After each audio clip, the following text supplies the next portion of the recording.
What's up, headbangers? Max Cavalera right now, Soulfly, and you're burning up on Hellbound. Stay back.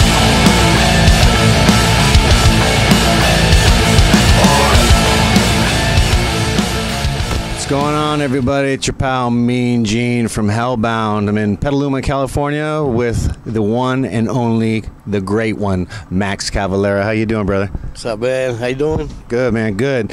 Now you guys, first, right? yes, right. Now you just came down from Portland, and you guys hit all that stormy weather on the way down, huh? All kinds of chaos, man. You know, but we're here, man. We made it. You know, that's what's important. It was a really sick show in Portland. They were filming some kind of reality TV thing they're gonna do, and so they have like 10 cameras following us all day, and the show was sick, man. It was like a lot of people. It was packed. I noticed that this tour specifically, maybe because a Ritual just came out, I don't know, but it's a lot of people on the shows. It's like it's really fun, you know. It's really cool to see all the Soulfly tribe come in masses, you know, and represent. So yeah, we're here, man. You know, like we don't care for weather. We run over weather. You know, that's right. And battle.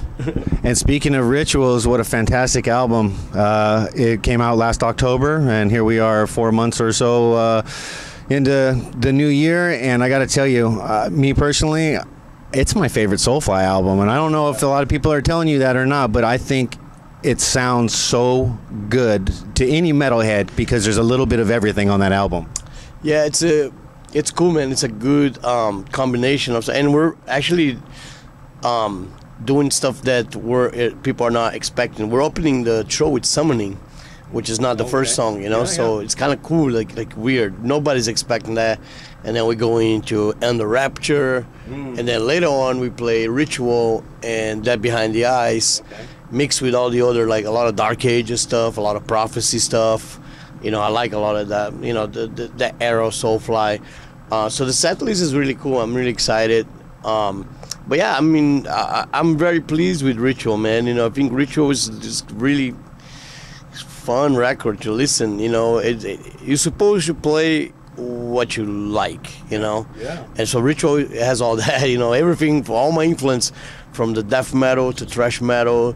Punk, I hear some punk in There's there. Some punk elements, some hardcore, some black metal, and even some Motorhead on Feedback, you know. Yes, I'm glad you said that. So yeah, it covers everything, you know. It's extremely happy with the record, and very happy with the reviews were great, and now it's showing people come to shows and just really enjoying it. Yeah, I gave it a great review too. I mean, the sound on it is so full. Zion's drumming is unbelievable on this record, and then this is the first record I think Mike Leon's been on, right? Is that right? Was he on Archangel? No, that was Tony. That was Tony's last record with us. So this is Mike's first album? Mike's first record, yeah.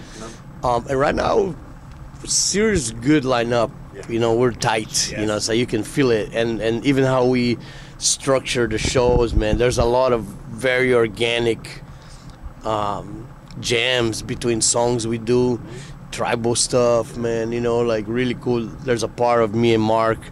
Mark does a solo, and I just kind of like just do the rhythm behind. It's no hope, no fear. It's a beautiful acoustic work on Ritual as well. Yeah, there's some cool stuff Mark did. Yeah, Mark's amazing, man. You know, always surprising me, always doing good stuff. And right now it's killer, man. Really good lineup. Zion's killing on drum every night, man. The kid's out of control. Yeah. Sometimes I gotta tell him, like, ease up a little bit, man. You know, we're old. We can't keep up with you. We're old, man. Yeah, I went to shake his hand earlier, and he said, "Oh, I only give you a tap because I got blisters." No, his hand's all fucked.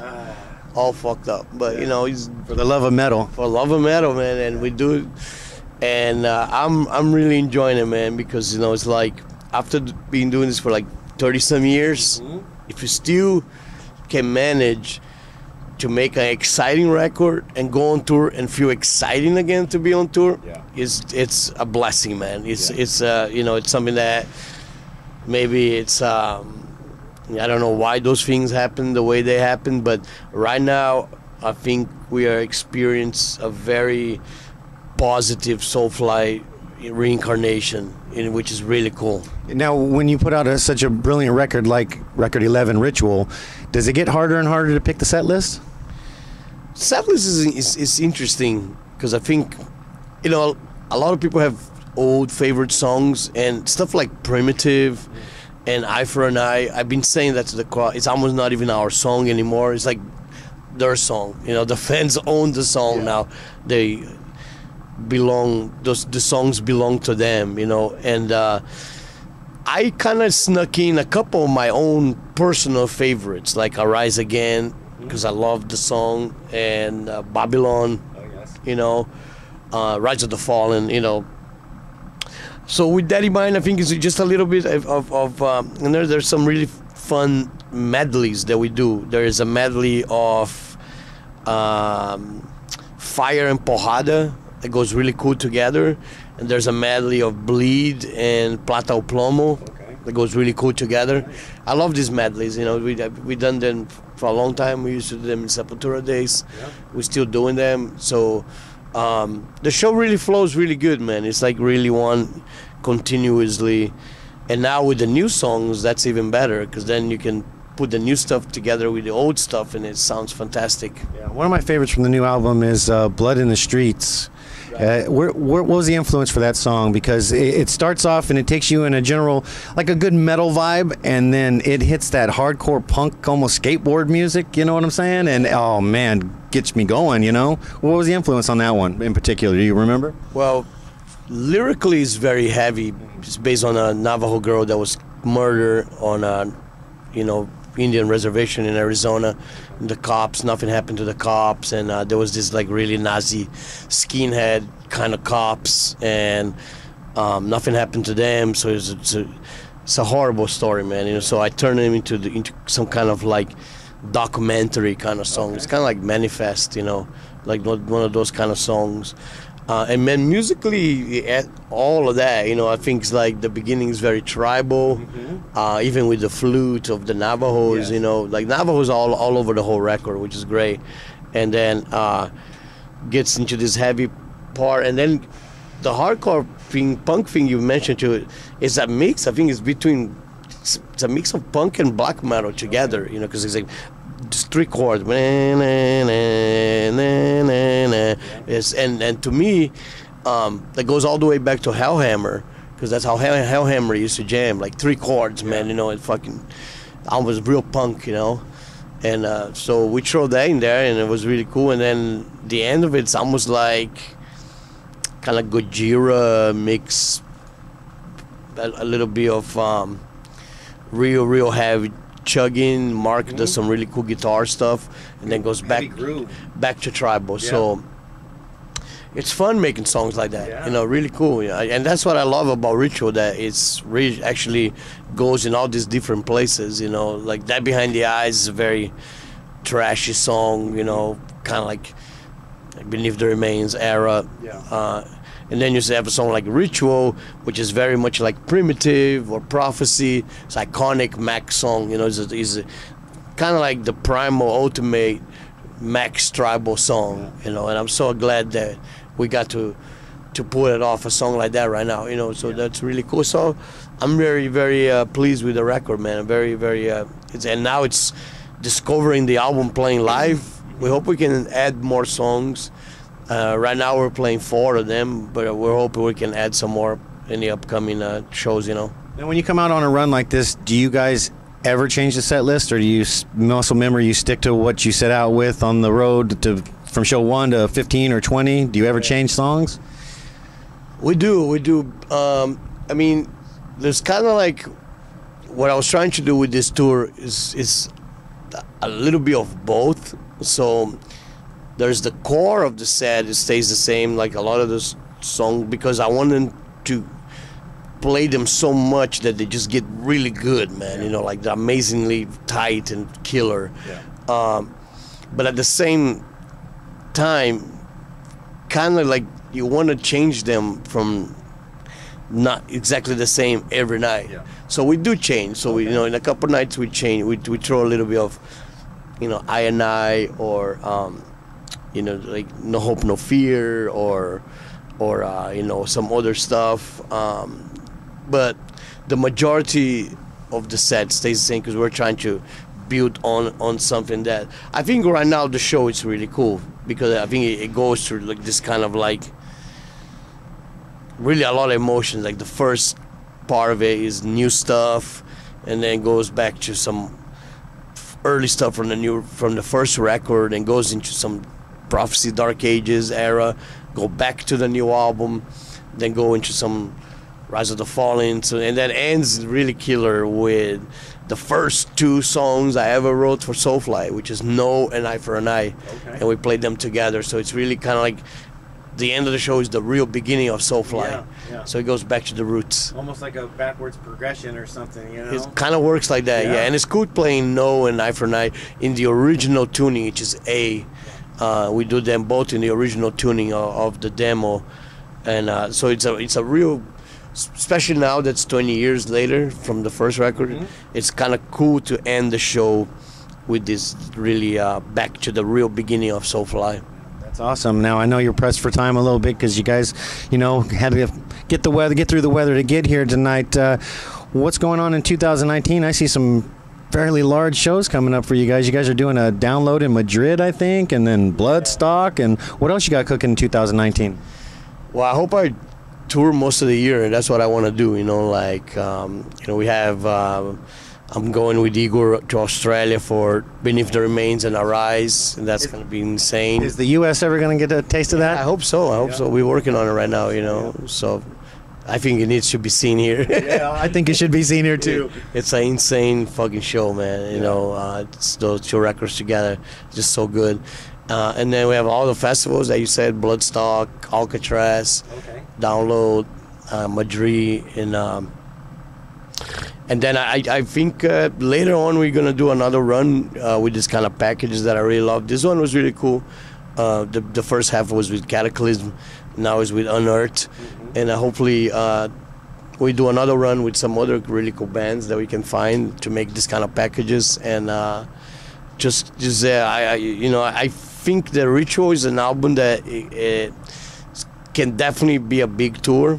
You know, you can tour a lot of places. So South America and Europe and back to the U.S.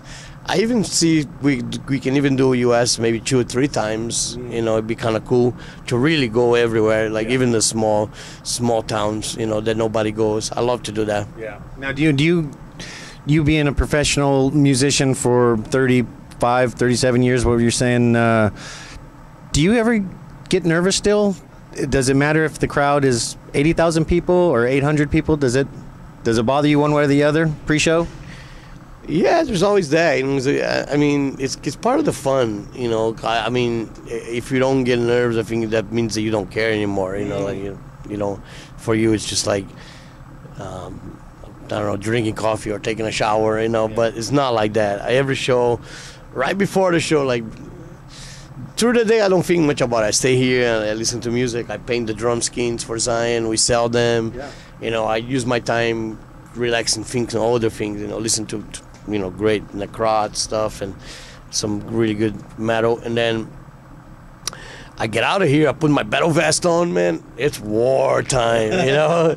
And I get right when I hear the tribal drums. We have a real cool tribal intro. I get charged. It's like Max possessed time, you know. I get possessed and can't wait to get out there. But always a little bit that, you know, the butterflies. Yeah. Always get a little bit nervous, which is followed by the adrenaline, right? The adrenaline, and then I've been trying to real hard on this tour to kind of communicate to the crowd how much this means to me and to them, hopefully, you know. So it's like I don't want to go in real long rants because I don't like that, you know. I never like that between, you know, bands that spend a long time talking, lecturing or whatever, you know. I don't want to do that, but I want to let them know that this music, that this metal thing saved my life, you know. And in the same way, the fans saved my life, you know. So I want to be, it's a gratitude thing, you know. I want to thank them for that, you know. So I've been trying to almost every night I say a little bit, something like that it gets through, you know. Yeah. Like a lot of them are like crazy, you know. They're out of their minds. They just want to rage, you know. Yeah. They don't care what you're saying. Yeah. But Like our friend Miguel up here, right? exactly, you know. But the message does comes across, man. I think when people, because I do the meet and greets after the show. And some of them on this tour have come to say, man, that was really cool, what you say about metal and all that. That's really awesome, you know. So I hope the message comes across, you know. So definitely a fun show from beginning to the end. It's a trip, man, you know. It's really really excited to be right now alive in 2019 and being this passionate for metal. Yeah. It's a blessing. Well, I tell you, you know, there's a lot of artists out there who, you know, maybe full of themselves, but as a fan of yours, soundtrack of my teenage years and up, there's one thing I know, that you're a humble and you're very positive and you're very passionate and you're a real guy. And as a fan, I'll say thank you for that. Appreciate it, man. Yeah. Thank you, brother. Yeah, no problem, man. And I always ask this of somebody I've interviewed for the first time, and your answer may be different tomorrow. 3 albums, you're on a desert island. What 3 albums are you taking with you to listen to for all eternity? For all eternity? Well, your answer may be different in 5 minutes. What 3 albums come to mind that made that much of an influence on you or impression? Yeah, I got to go with Celtic Frost, Morbid Tales. I love that era.